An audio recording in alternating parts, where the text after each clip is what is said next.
his voice.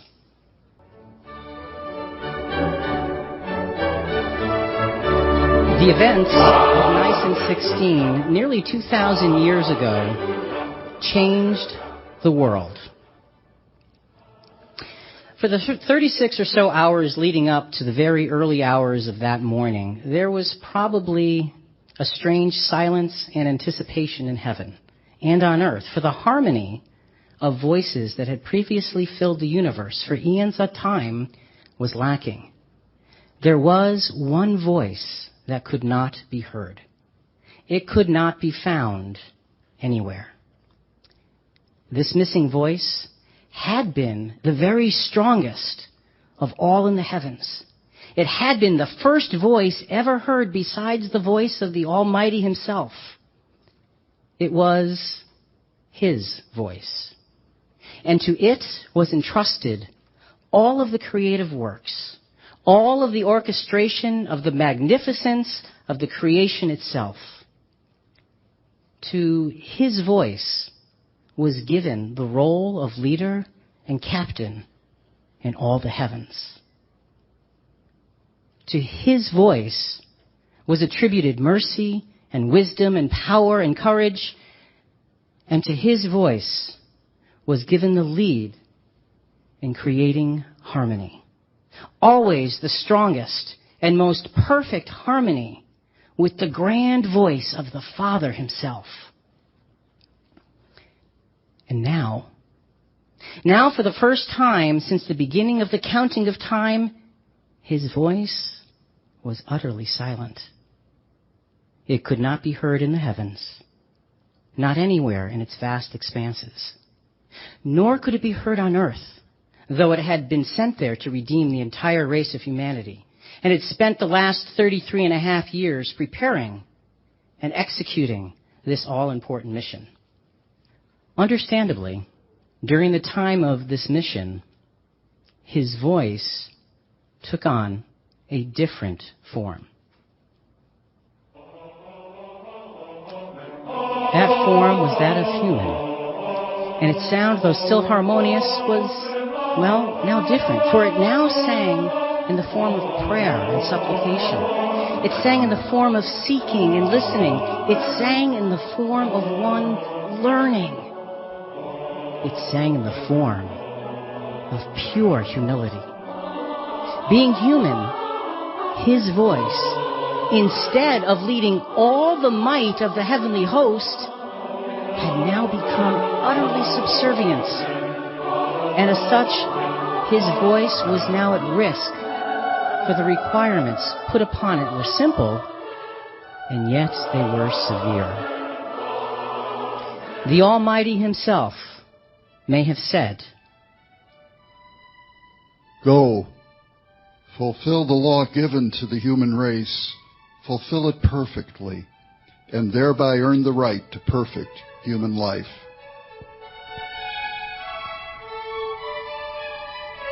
This in itself was no small task, for it had never been done. There was always something in the way and that something had terminally infected each and every one of the Almighty's prized human creation. As a result, that human creation would die. They would, without exception, succumb to disease or to war or to excess.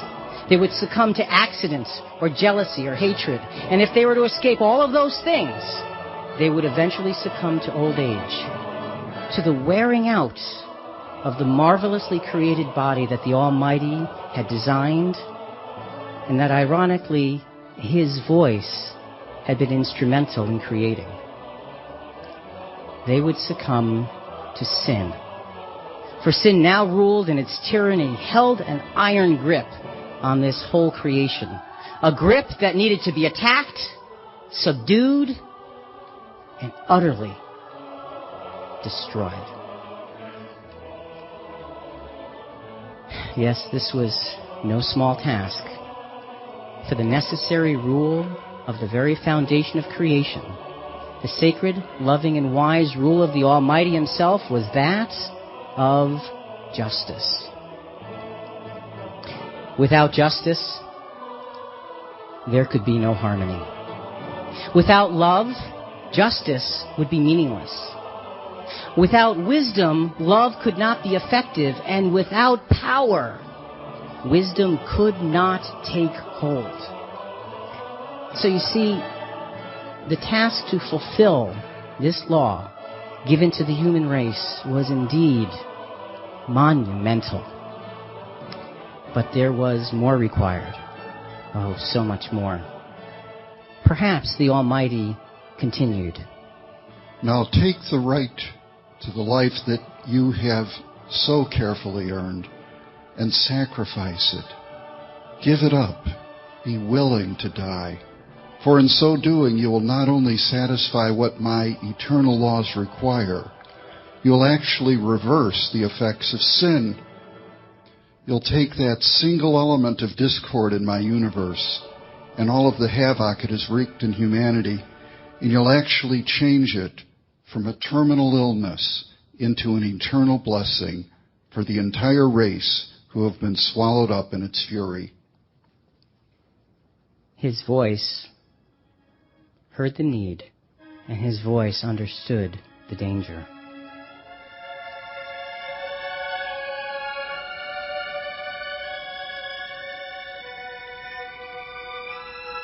His voice knew that failure to execute and complete this mission would not only result in its own eternal silence, but it would doom the entire race of humanity to that same silence as well. The risk, therefore, was eternal.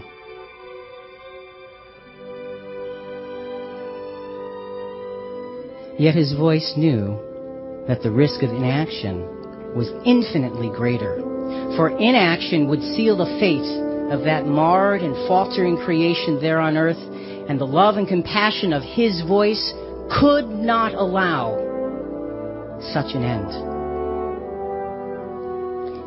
So his voice spoke. It spoke with the strength of ages, the vision of perfection, and the harmony of love and respect for the Father. It spoke in answer to the greatest need in all of the universe. It spoke with the willingness to lead and to do all that was necessary to fulfill the lofty plans of the Almighty. Here am I. Send me. And so preparations were made for the most unique and courageous journey in all of history.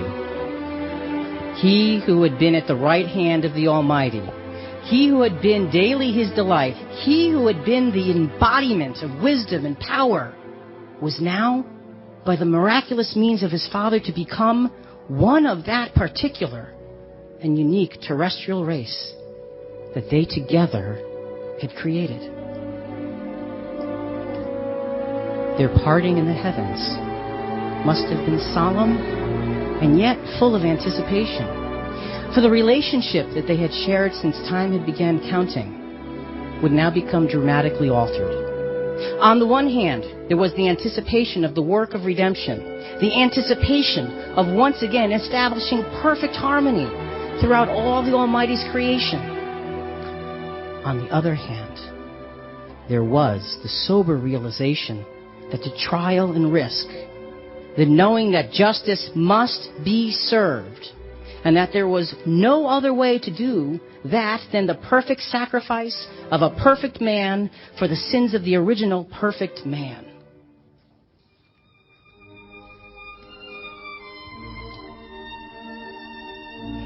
And so they parted. His voice would now be reduced to the tiniest form of life created in God's image. It would now be a quiet voice.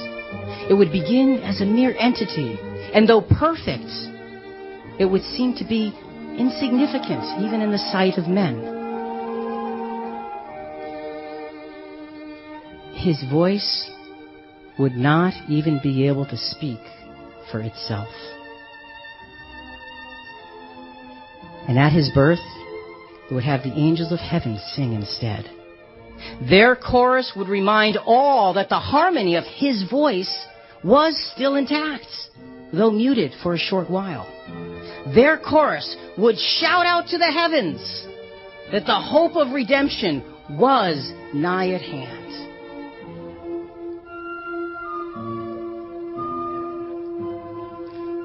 His voice now began to learn its new form as it developed through childhood. He was a strong and mature boy and undoubtedly learned from his mother about the miracles and deliverance that surrounded his life. He was to relearn in a very rudimentary form all about the Almighty and His plans for the race of humanity. He was to study that plan through the sacred text of the law and the prophets so as to understand his own destiny. His voice, even though it was now that of innocence, had an uncanny focus and perception on things spiritual, and pursued them without reservation. It was at the tender age of 12 that we hear his voice break its public silence. Wist ye not that I must be about my Father's business? And so his voice grew through adolescence to manhood.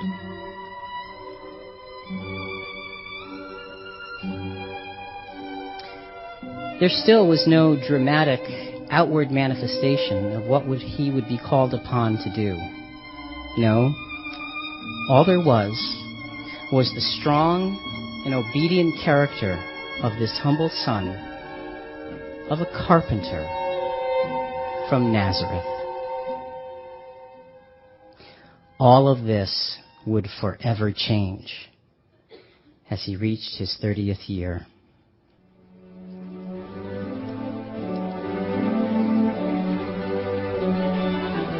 Now, at his coming of age, his voice would once again become public, and the mission that he had so willingly volunteered for would become clear.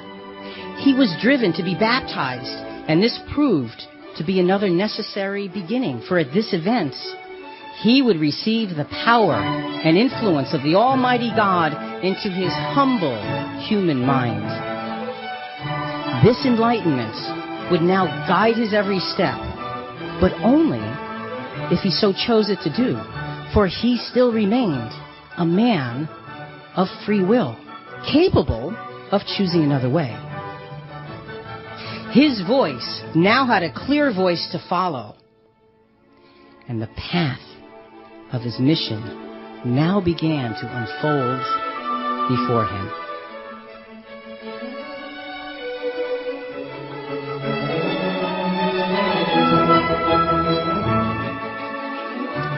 His voice first became that of a student, for he fasted and prayed and studied to gain a sure footing regarding the will of the Almighty for him.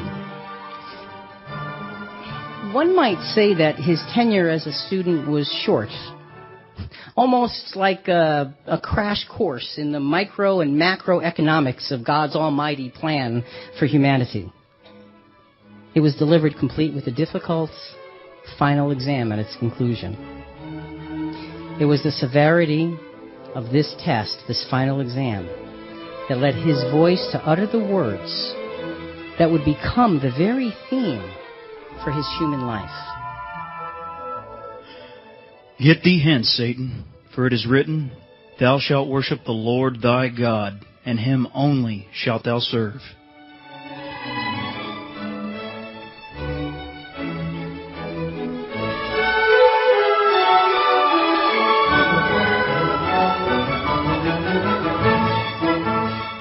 His voice rapidly transitioned to that of teacher, expressing that which he had learned of the Father to anyone who would listen.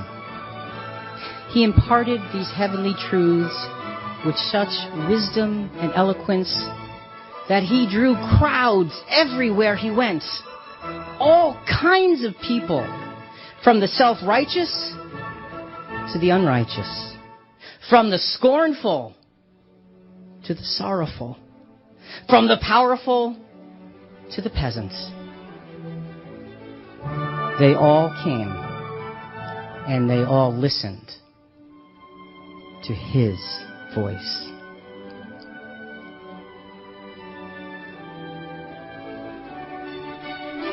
As his voice gained notoriety, it again transitioned to something even greater.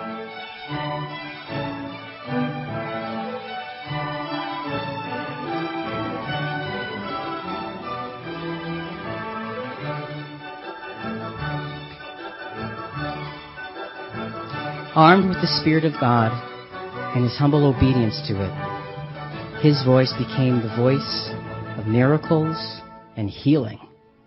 He understood that the prophecy said that the Son of Righteousness would rise with healing in its beams, and he was obedient to that vision. He would speak, and they would be healed. Take up thy bed and walk. And the crowds gathered. And they pressed him. And they asked of him, for he knew things that they did not. And he did things that they could not.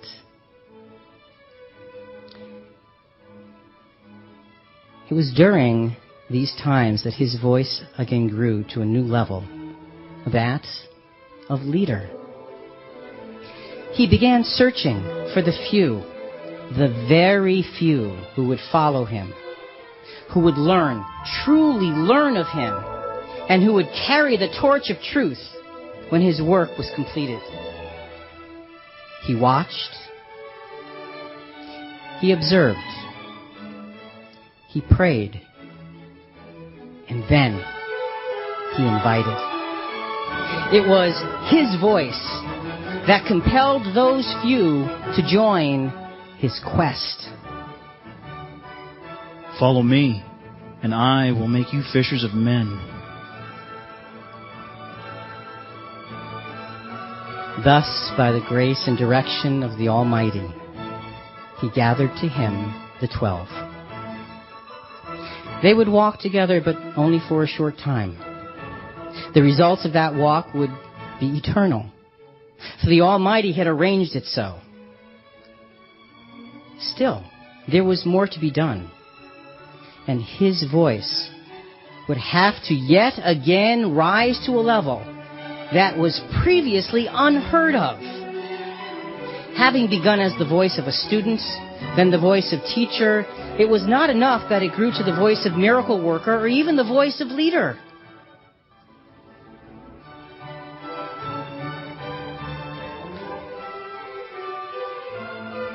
No, the work required a voice of even greater significance. A voice that was so dynamic in its obedience to the Almighty that it could alter the very acts of nature.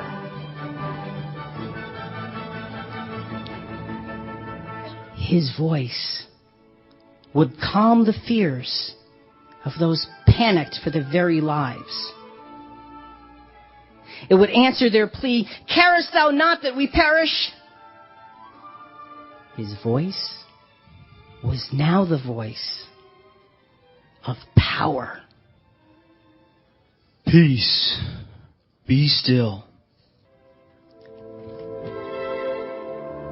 And the sea ceased its raging.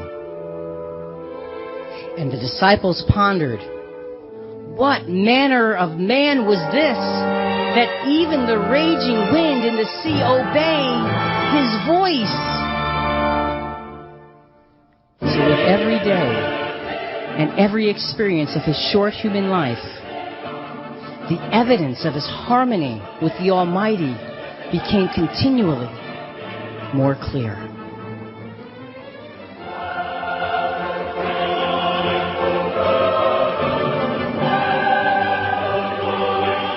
His voice only spoke the will of the Father. His voice delivered only that which would glorify the Father. His voice carried only the lessons that the Father saw fit for humanity to learn. His voice was harmony. It was a harmony that could not only be heard, but it could be seen, and it could be felt. It was a harmony that belonged to such a strong and compelling melody that it could change lives by its mere presence.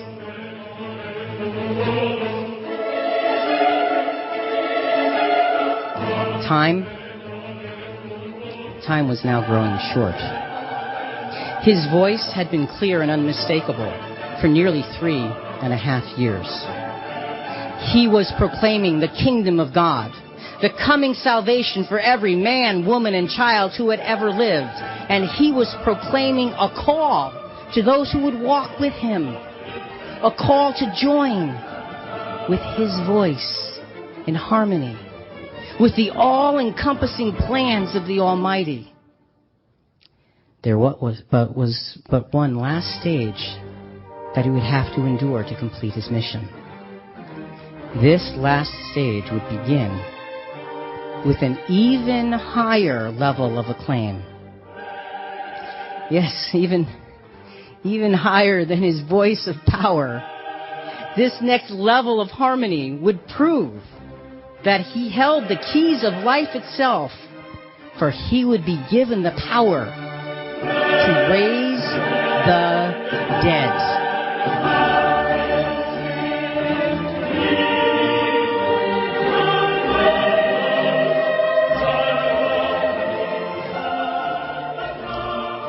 His friend Lazarus had been dead 4 days. His voice could have prevented that death. But he understood that this next miracle would display not only power, but godliness. For who else could possibly raise the dead than the one who had created the very principle of life, the Almighty himself? So on that fateful day, in broad daylight, before many of his followers and before many of his detractors, he approached the tomb of his fallen friend. And he stopped. And he wept.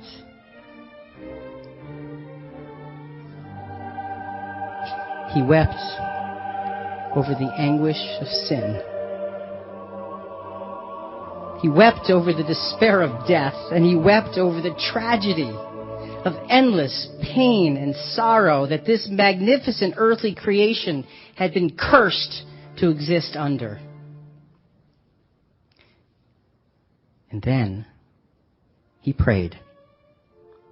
Just as he had always done, only this time audibly, so as to give the onlookers a clear understanding that his voice was merely the harmony of an eternal melody found in the heavens. And then, with a mighty command, he spoke with his voice of power and godliness.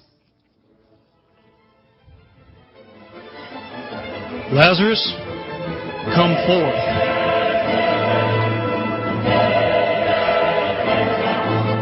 And he that was dead came forth from the tomb.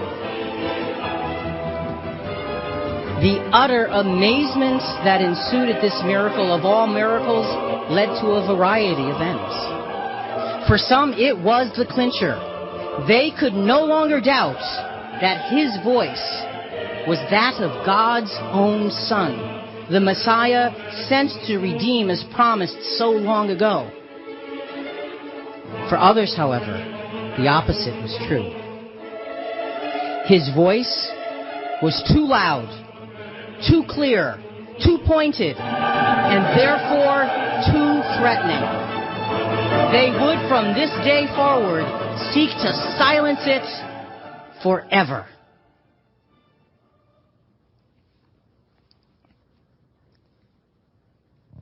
They would do whatever it took, for however long it took, to destroy him.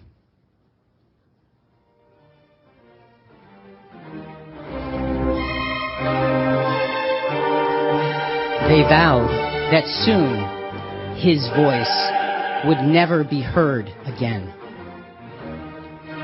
And so, this last phase became the last days of his earthly life.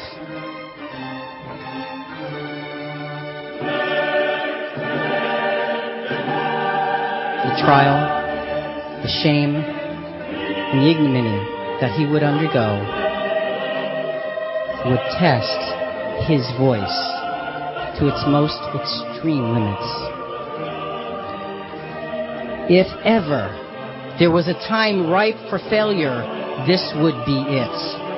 If ever there was an opportunity to sabotage his mission, this would be it. If ever there was a chance to derail the harmony of the heavens, it had arrived. He knew the path. He knew the risk. And he knew the suffering that was to come.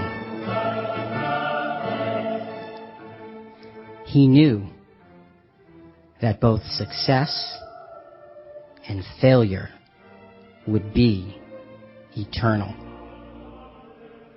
He knew that this would be his burden and his burden only, and that even the face of the Father must of necessity turn away. So he carried all of these weights to his Father in prayer in Gethsemane. Oh, how deeply he must have felt the weight of the world. How deeply he anguished over his trial, and how deeply he prayed. For he sweat, as it were, great drops of blood upon the ground as he wrestled through the strain. And then his voice proclaimed its sonship and its coming glory as he gathered all of his human strength against the coming storm. Nevertheless, not my will, but thy will be done.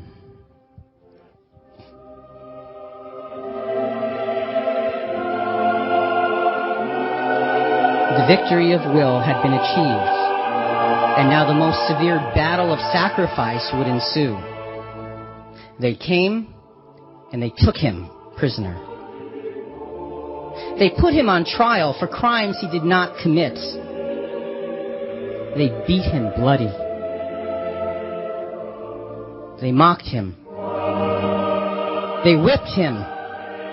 And they pressed a crown of thorns upon his head. And they begged for the life of a thief and a murderer to be spared rather than his.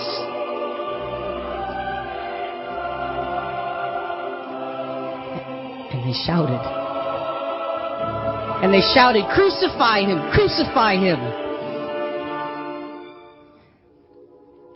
And his voice remained silent in its own defense. Instead, he endured, focusing on the harmony that would be won at battle's end. He carried the cross until his bloodied, beaten, and battered body gave way under the strain.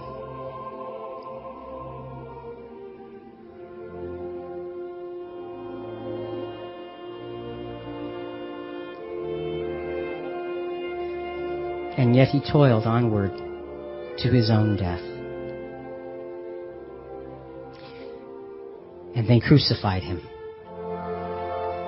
For 6 hours he would hang there writhing in agony. Yet his voice remained true to the harmony to which it was committed. And they mocked him. And they spit at him.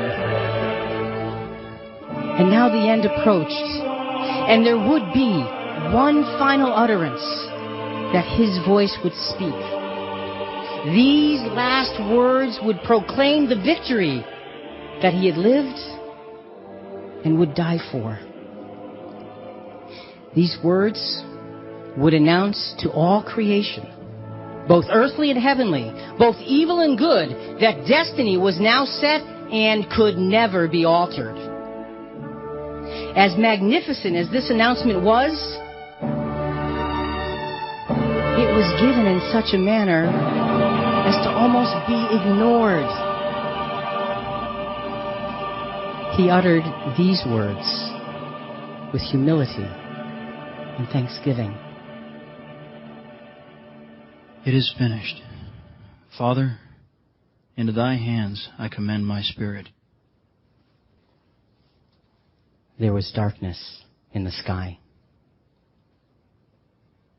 And the earth quaked, and the rocks rent.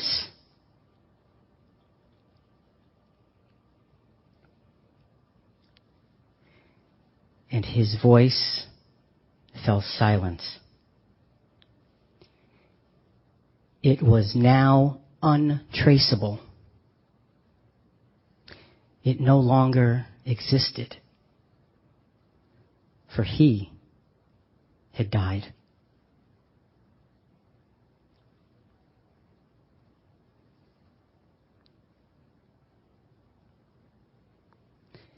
And for the first time since time began, all of the creation of the Almighty was without its leading voice of harmony.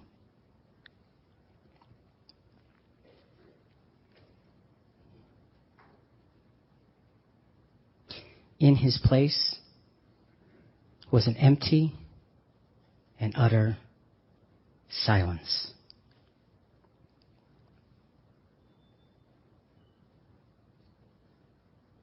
In all the vast expanses of the universe, there had never been a time or a place where such an empty silence could be found. This too was necessary, but only for a time, for the Almighty was not yet finished.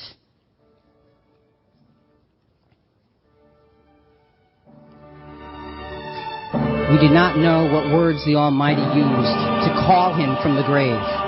What we do know is this: when the Almighty calls, his call is always answered.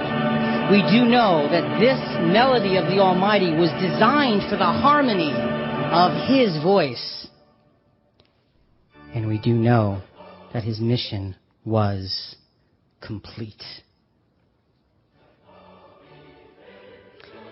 Why seek ye the living among the dead? He is risen. And now all is changed. The forces of darkness and evil and despair are now doomed to the death that those very forces had sentenced humanity to. This sin-sick world will end. O death, where is thy sting? O grave, where is thy victory? His voice has returned to the heavenly realm, and it is glorious in its harmony and its strength. Because it perfectly paid the ransom price, his voice has now become the commanding voice of perfect justice fulfilled. Because it so willingly gave all in sacrifice, his voice has now become the embracing voice of benevolent love. Because it perpetually submitted to the Almighty's will and selflessness, his voice has now become the all-knowing voice of wisdom applied. And because it embraced its mission in the form of a servant with all humility, his voice has now become the awe-inspiring voice of power unleashed. His voice has now ultimate authority over all of creation. And at the appropriate time, all will hear his voice again. In John 5 it says, "Do not marvel at this, For the hour is coming, and all who are in their graves will hear his voice and come forth. Those who have done good to the resurrection of life, and those who have done evil to the resurrection of judgment. Yes, his voice shall rule, and at his name every knee shall bow, and every tongue confess that Jesus Christ is Lord. All to the glory of God.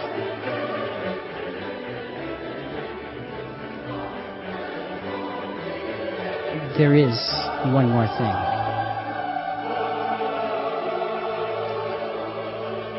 What else does this marvelous plan wait for?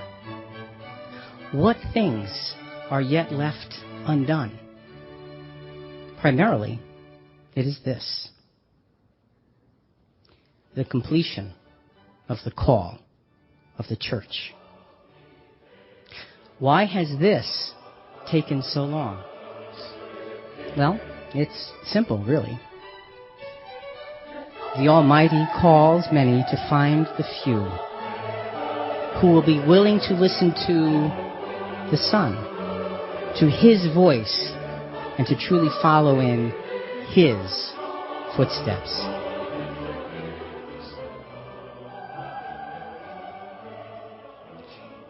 If we are to be faithful, we must, with one voice, learn the harmony of his voice. We must lose ourselves in this harmony. And in so doing, we will, by the grace of God, become the voice, his voice. He is risen. Listen. You can hear his voice. Amen. Please rise and sing along with us.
Forever.